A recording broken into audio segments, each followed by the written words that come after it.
Sir इसमें एक दो मेन समस्या तो ये है कि पीलापन एक तो जी, और एक पौधा पीला पड़ के पूरा जा रहा है यूं। सूख रहा है वो? हाँ सूख रहा है। अच्छा। तो भाव अच्छा चल रहा है, 60 दिन की फसल हो चुकी है जी। तो मैं सोच रहा हूँ कि अब ऐसा क्या करें ताकि ये इसका लहसुन का जो कंद है वो जल्दी से जल्दी बड़ा हो और हमारी लहसुन टाइम पे मंडी पहुंच जाए। नमस्कार साथियों, हमारा मध्य प्रदेश और राजस्थान के कुछ जिले जहां पर लहसुन, प्याज और अफीम की खेती होती है वहां पर दौरा चल रहा है पिछले 2-3 दिनों से। आज हम आए हैं राजस्थान के चित्तौड़गढ़ जिले के निम्बाहेड़ा तहसील के एक गांव में। अभी इस टाइम के ऊपर जितने भी किसान भाइयों ने अपने खेतों में लहसुन बो रखा होगा, चाहे उनके देसी लहसुन हो, चाहे ऊटी लहसुन हो, वो चाहे भी 15 दिन का हो या 50, 60, 70 दिन का हो, सभी की एक कॉमन प्रॉब्लम खेतों में देखी जा रही है, वो है पीलासपन की। अब पीलासपन के साथ साथ और भी बहुत सी समस्याएं, चूंकि जिन खेतों के अंदर लहसुन अभी 60 से 70 दिन का हो चुका है तो उनके अंदर अब आगे चलकर कंद का विकास भी होगा, कंद मोटा भी होगा।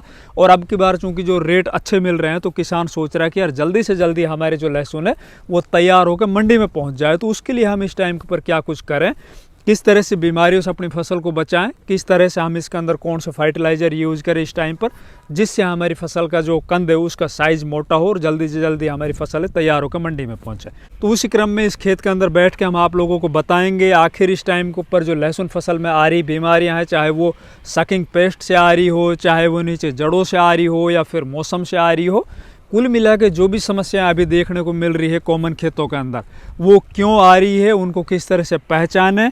और कोई भी एक किसान भाई है ना, चाहे वो शुरू से खेती करता आ रहा हो या फर्स्ट टाइम उसने लहसुन की खेती की हो, तो वो बीमारी को देखते ही किस तरह से पहचान ले। क्योंकि लहसुन के अंदर जो पीलासपन आता है ना वो 3-4 कारणों से आता है। पीलासपन को पहचानने में ना किसान कई दफ़ा गलती कर देता है।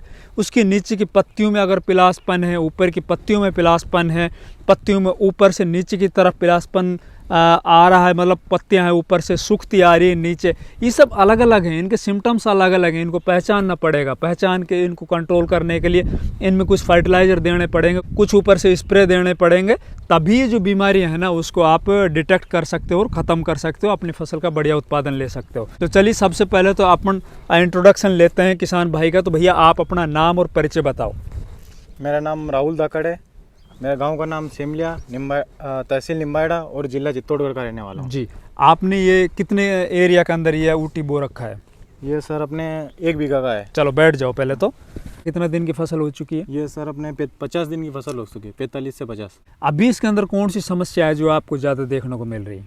सर इसमें एक दो मेन समस्या तो ये है कि पीलापन एक तो जी, और एक पौधा पीला पड़ के पूरा जा रहा है यूं। सूख रहा है वो? हाँ सूख रहा है। अच्छा अच्छा। शुरुआत में जब आपने इसके अंदर बुआई की थी उस टाइम पर आपने कौन कौन से फर्टिलाइजर दिए थे बेसल डोज में? बेसल डोज में अपन ने तो ज़्यादा कुछ नहीं, मेन तो देसी खाद एक तो, अच्छा, और डीएपी डाला था बस। डीएपी और देसी खाद दोनों डाले। तो आपने चूंकि 60 दिन पहले इसके अंदर डीएपी डाला था, डीएपी का जो काम था मेरे को लगता है अब यहाँ तक आते आते वो पूरा हो चुका है, वो खत्म हो चुका है। तो एक तो आपको दोबारा से इसके अंदर डीएपी यूज़ करना, चाहे 12-32-16 यूज़ करो या फिर 18-46 यूज़ करो, ठीक है ना। सभी किसान भाइयों को बोलना चाहता हूँ, जिन किसान भाइयों ने बेसल डोज के अंदर डीएपी यूज़ किया था वो ऐसा ना सोचे कि भैया जो पूरी डोज थी हमने तो शुरू में दे दी है, अब हमें ज़रूरत नहीं है। ऐसा कुछ नहीं है भाई।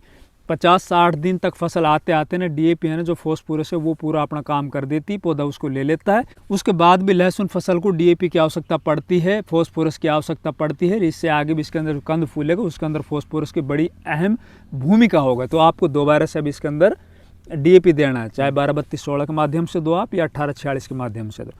इसके अलावा जो आप बता रहे हो ना ये पौधा पीला पड़ रहा है, अब पीले के अंदर देखो मैं बताता हूँ 2-3 कारण किस तरह से पीला पड़ता है। देखो ये 2 पौधे हैं ना, आप देख रहे हो ना मेरे हाथ में, एक तो बिल्कुल पूरी तरह से खत्म हो चुका है, एक दोबारा से रिकवर हुआ है।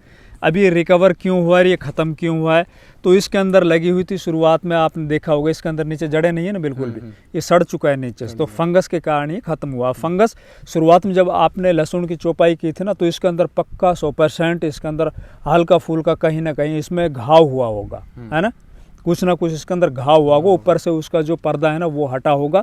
वो बीज अपन ने लगाया था तो उसके अंदर धीरे धीरे जो हमारे खेत में नमी थी, नमी अंदर चलती गई, धीरे धीरे वहाँ पर एक तरह से आप समझ सकते हो कि इन्फेक्शन बढ़ता बढ़ता बढ़ता पूरे पौधे के अंदर आ गया। वो जर्मिनेट तो शुरू में हो गया था, जड़ें भी चल गई थी, लेकिन वो इन्फेक्शन है ना उसको अपन कंट्रोल नहीं कर पाए, वो ख़त्म हो गया।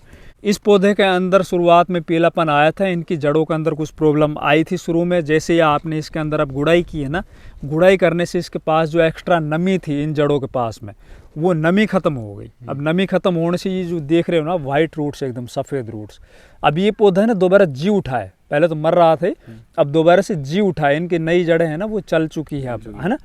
तो वो किसके कारण हुआ है, आपने जो गुड़ाई की थी इसके अंदर एक्स्ट्रा नमी थी ना वो खत्म हुई, खत्म होने से इनकी जड़ें एक्टिव हुई, एक्टिव होने से जड़ें तेज़ी से चली है। अब इस टाइम के ऊपर इन जड़ों को चाहिए था पोषण। अब पोषण आपको ज़रूर देना था। अब जैसे आपने इसके अंदर गुड़ाई की थी ना उस टाइम के ऊपर, एक तो आपको देना था इसके अंदर नाइट्रोजन, नाइट्रोजन के अलावा इसमें देना था आपको जिंक सल्फेट, जिंक सल्फेट के साथ आपको इसमें देना था मैग्नीशियम सल्फेट।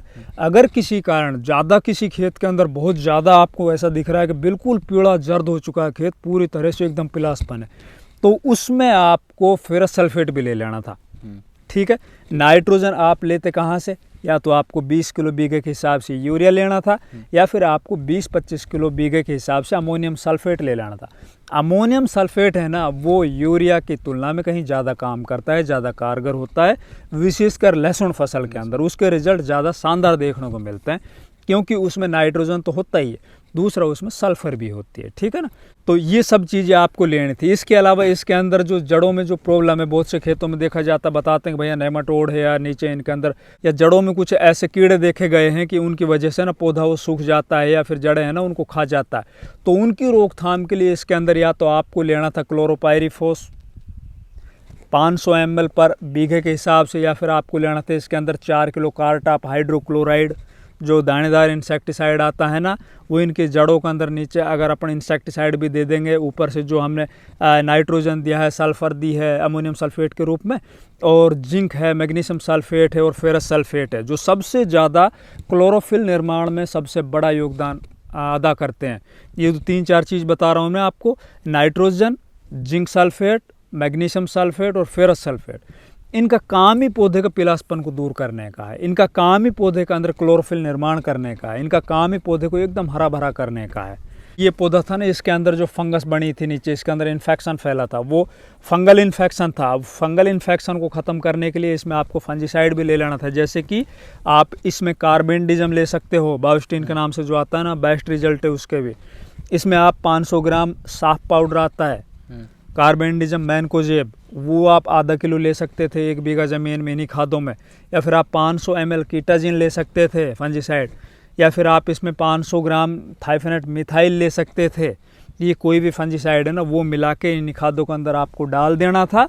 चूँकि खेत आपका एकदम गुड़ाई कर रखा था ना, तो वो खाद हैं, वो सब जो फंजीसाइड्स हैं ना, वो नीचे जड़ों तक चले जाते हैं अच्छे से। फिर आप ऊपर से इसमें पानी देते, तो पानी देने से ना क्या है कि वो सभी खाद भी अच्छे से काम करते, फंजीसाइड भी अच्छे से काम करता, इंसेक्टिसाइड भी अच्छे से काम करता, और पौधा है ना वो दोबारा से जी उठता। सर पहले जो गलती हो गई, अब वापस गुड़ाई करके ये तो मैं डलवा दूंगा वापस, आपने बताया जो। जी जी जी। लेकिन अब भाव अच्छा चल रहा है, 60 दिन की फसल हो चुकी है जी। तो मैं सोच रहा हूँ कि अब ऐसा क्या करें ताकि ये इसका लहसुन का जो कंद है वो जल्दी से जल्दी बड़ा हो और हमारी लहसुन टाइम पे मंडी पहुँच जाए। दोस्तों, अब जिन किसान भाइयों ने ऊटी लहसुन की बुआई कर रखी है, या जिन किसान भाइयों की लहसुन की फसल है 60-70 दिन की होगी, तो अब उनका दिमाग ना सीधे सीधे यही लग रहा है कि यार कहीं रेट ना निकल जाए, जितना जल्दी हो सके अपनी फसल को तैयार करें, कंद को मोटा करें, निकालें और मंडी में बेच के अच्छे पैसे कमा लें, है ना। इसके लिए ना आपको क्या करना है, ये वाली जो डोज आप भूल गए थे ना उसको तो आप दे दीजिए। अगर किसी भी किसान भाई ने ये डोज हमने अभी आप लोगों से बताई वो आप पहले ऑलरेडी कर चुके हो 10 दिन 15 दिन पहले अपनी फसल के अंदर, तो अभी जब आपकी फसल 60-70 दिन की हो जाती है तो ये भैया फसल की सेकेंडरी अवस्था चल रही है, और आने वाले जो आपके लगभग 10-15 या 20 दिन 90 दिन से पहले पहले आपकी फसल ने जितना मोटा अच्छा तना बना लिया, जितनी अच्छी उसने वेजिटेटिव हाइट कर ली, उतने आगे चलकर उसका कंद बनेगा। अगर इस टाइम के ऊपर उसकी वेजिटेटिव हाइट, उसकी वेजिटेटिव ग्रोथ कम रहेगी, उसका तना कमज़ोर रह गया, उसके अंदर बीमारियां हैं वो लगातार चलती रही, तो भैया पौधे को दो तरफा लड़ाई लड़नी पड़ेगी।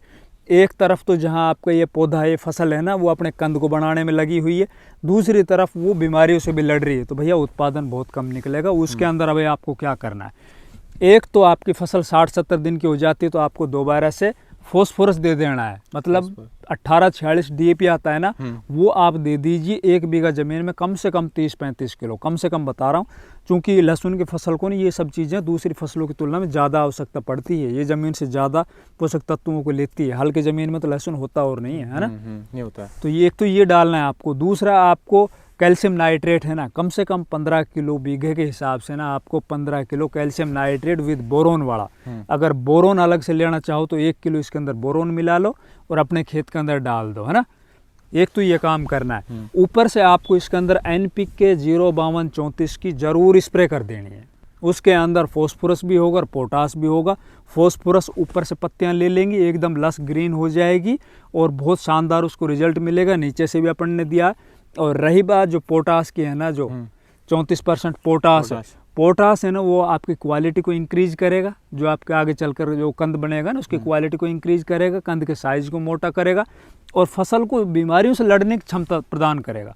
और साथ ही पोटास का काम होगा नीचे ज़मीन में जो भी हमने पोषक तत्व पहले से डाल रखे हैं या अब हम जो डाल रहे हैं, या ज़मीन में जो चीज़ पड़ी हुई है ना, उनको वो अवेलेबल कराएगा, मतलब पौधे के पूरे हिस्से तक पहुंचाने का काम करेगा पोटास, उनके नीचे कंद तक पहुंचाने का काम करेगा पोटास। तो पोटास कहाँ से मिलेगा?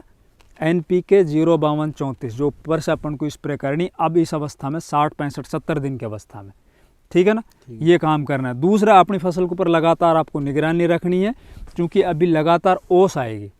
ओस से हमारी फसल के अंदर फंगस जनित बीमारियां हैं ना, वो पनपेगी। तो इस अवस्था के अंदर आपको कुछ स्टैंडर्ड फंजीसाइड, अभी तक तो आपने जो हल्के फुल्के फंजीसाइड स्प्रे किए थे चल गया, लेकिन अब आपको स्टैंडर्ड फंजीसाइड के ऊपर जाना होगा, जैसे टेबुकोनाजोल, ट्राइफ्लॉक्सिस्ट्रोबिन। बहुत गजब का रिजल्ट मिलेगा आपको इससे। दूसरा, आपको एजोक्स्ट्रोबिन, टेबुकोनाजोल, अगर इनके ब्रांड नेम बताऊं तो टेबुकोनाजोल और ट्राइफ्लॉक्सिस्ट्रोबिन है, वो मिलेगा आपको नेटिवो में। अगला जो टेबुकोनाजोल और एजोक्स्ट्रोबिन है वो मिलेगा आपको कस्टोडियो में। इसके अलावा आप लूना एक्सपीरियंस के नाम से भी आती है, या फिर BSF की मैरीवोन आती है। इस तरह के जो बड़े स्टैंडर्ड फंजीसाइड है ना, उनकी स्प्रे करो। अभी 2-3 स्प्रे होगी, ज़्यादा नहीं होगी। वही अब आने वाले जो इनके अंदर लगने वाली जो फंगस जनित बीमारियां हैं ना, उनके ऊपर अच्छे से काबू पाएंगे, ठीक है। साथ में कोई भी कॉन्टैक्ट फंजीसाइड जरूर इनके अंदर मिला लेना, उनका डबल एक्शन देखने को मिलेगा, सिस्टेमिक भी और कॉन्टैक्ट भी। ये जब स्प्रे करोगे आप, ऊपर से नीचे तक वो जड़ों तक पहुंच जाएंगे ये स्प्रे ना। हल्के फुल्के करोगे तो उनका रिजल्ट ने 1-2 दिन मिलेगा और वो ऊपर ही ऊपर करेगा काम, नीचे तक नहीं पहुंच पाएगा। तो स्टैंडर्ड फंजीसाइड के ऊपर जाना, थोड़ा खर्च जरूर बढ़ जाएगा। साथ में आपको इसके अंदर इंसेक्टिसाइड के अंदर क्या लेना है? इंसेक्टिसाइड में इस टाइम के ऊपर ना कुछ सकिंग पेस्ट है ना, वही ज़्यादा परेशान करते हैं। और जैसे थोड़ा टेम्परेचर बढ़ेगा दिन के अंदर, ये ऊपर बादल बनेंगे तो इनमें जो रस चूसक कीट है ना, वो आएंगे और वो इनका रस को चूसेंगे, वो उनको पीड़ा करेंगे। तो उसकी रोकथाम के लिए आप अल्फामेथ्रिन जो स्टॉप के नाम से आता है, कोई दूसरा देख लेना, कोई दूसरे ब्रांड के नाम से मिल जाएगा। साथ में आप इसके अंदर एमामेक्टिन बेंजोएट है ना, वो ज़रूर मिलाते रहना। मेरे हर वीडियो के अंदर मैं ये बताता हूँ।